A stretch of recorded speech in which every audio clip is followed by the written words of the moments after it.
Estamos de volta e eu lembro que o Jogo Aberto está no Facebook. Ah, Fernando, mas só dá para ver na hora da live? Não.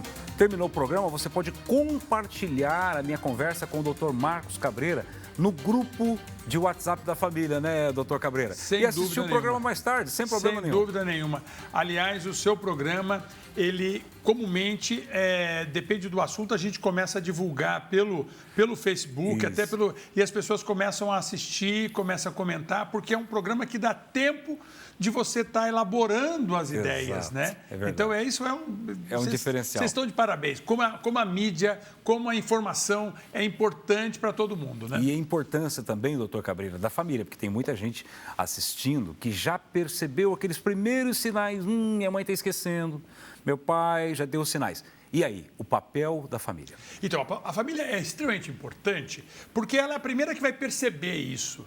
Porque muitos dos que estão assistindo a gente aqui vão falar assim, será que eu não tenho algum problema? Porque eu acho que a minha memória podia ser melhor, tá certo? Na verdade, Fernando, todo mundo acha hoje, tá certo, que a memória podia ser melhor. Mas isso não tem importância do ponto de vista de doença. Agora, quando a família começa a perceber que a memória de um indivíduo na família não está tão boa, normalmente isso é importante. Então, quando as pessoas percebem que o indivíduo está com alteração de memória, isso normalmente é importante. E o mais importante, a família começa a pensar como é que vai ser a evolução. Nossa, se for aquela doença chamada Alzheimer, então nós vamos ter esta evolução, aí nós vamos ficar igual a vizinha que já teve isso. Ah, tem uma tia também que já teve, nossa, ela sofreu bastante. E, nossa, tem uma pessoa que eu conheço. Então, você começa a projetar toda uma sequência de fatos e que gera muito sofrimento e angústia.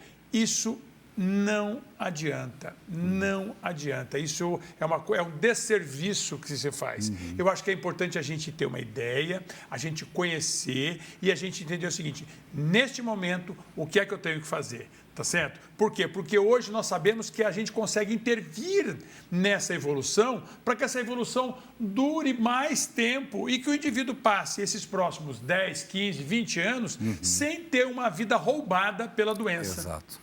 Não é verdade? Isso é que é o... Quer dizer, ele talvez não seja o indivíduo mais sabido a partir de agora, porque é difícil a gente ter uma reversão da função cognitiva. Mas o fato da gente ser super sabido não impacta tanto na nossa qualidade e na nossa dignidade de vida. Então, as famílias, elas ficam muito angustiadas, ficam muito temerosas e ficam muito sofridas. Já é uma saudade antes do tempo. É verdade, né? Sofre antes do tempo. Doutor Cabreira, tem algum fator genético ligado ao Alzheimer? Existe sim.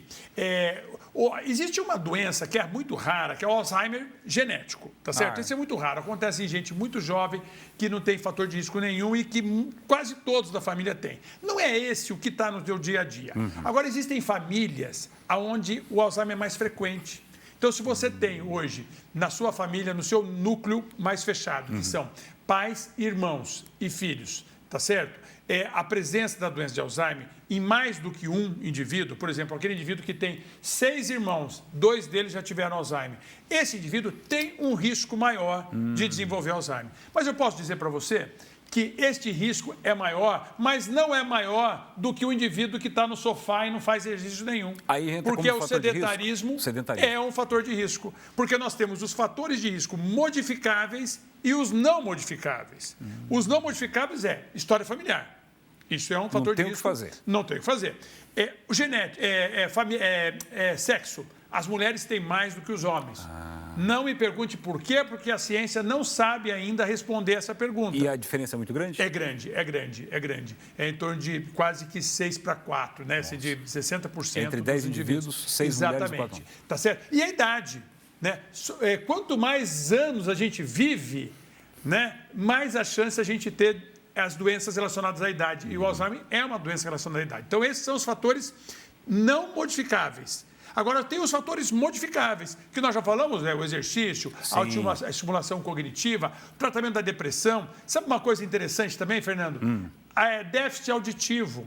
As pessoas empurram com a barriga o déficit auditivo. E se elas fizerem uma correção do déficit auditivo, elas vão fazer com que elas tenham menos chance de desenvolver a doença de Alzheimer. Que tem a ver com aqueles cognitivos que você mencionou no começo. E tem a ver com o tanto que você põe o seu cérebro para funcionar. Na medida em que eu tenho um estímulo a menos, tá certo? Esse cérebro funciona menos. Perfeito. Né?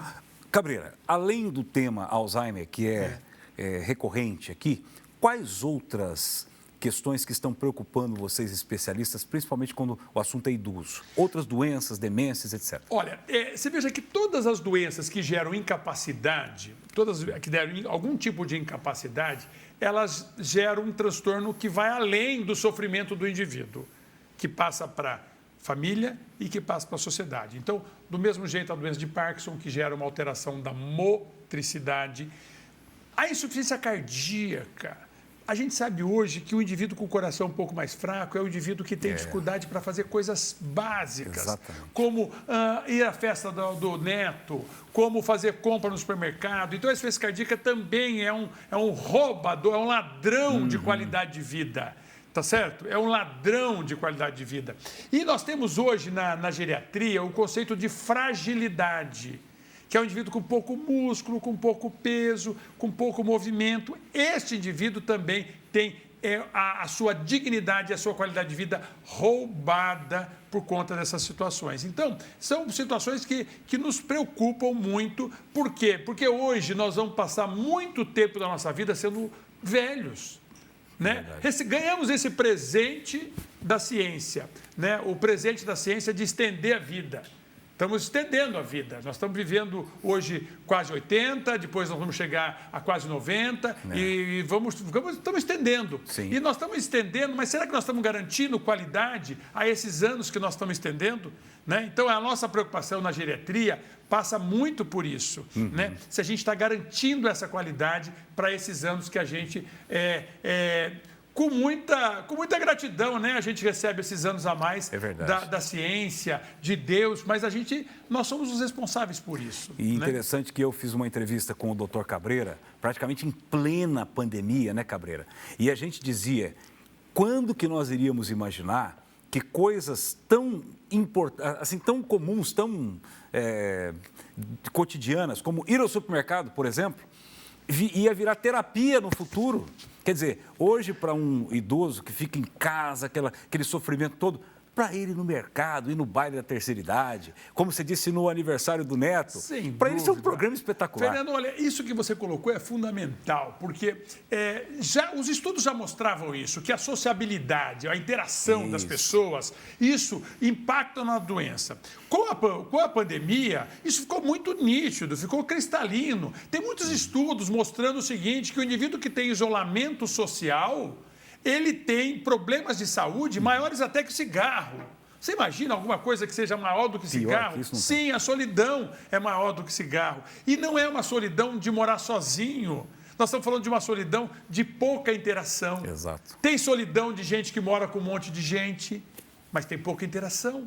Isso que é importante. Nós temos que ter interação. E isso, olha, o supermercado, a farmácia, a igreja, o grupo de amigos, os vizinhos, né? Então, como é importante que a gente tenha essa sensação de pertencimento, porque isso é remédio. Não tenho Interação é remédio, abraço é remédio, estar com as pessoas é remédio, tá certo? Conversar com as pessoas, amar. E outra coisa, o mais importante, não vai pensar você que o universo de possibilidades afetivas é só os seus filhos e os seus netos. Não, gente, vamos expandir mais isso. Que é importante. Né? Os envelhecimentos melhores acontecem quando o indivíduo se expande e resgata amizades antigas e faz novas amizades também. Cabreira, um prazer mais uma vez ter você aqui. Venha mais vezes, por favor. Eu que fico muito feliz e a importância que você tem aí para as pessoas pensarem no próprio envelhecimento, no envelhecimento da sua família e fazer uma coisa diferente para que a gente realmente agradeça vivendo bem. Agradeça esses anos a mais, mas vivendo bem. Muito obrigado, querido. E a gente vai encerrando o Jogo Aberto aqui, desejando a você uma ótima noite. E na segunda-feira estarei de volta no Primeira Hora. Abraço a todos. Até lá. Tchau.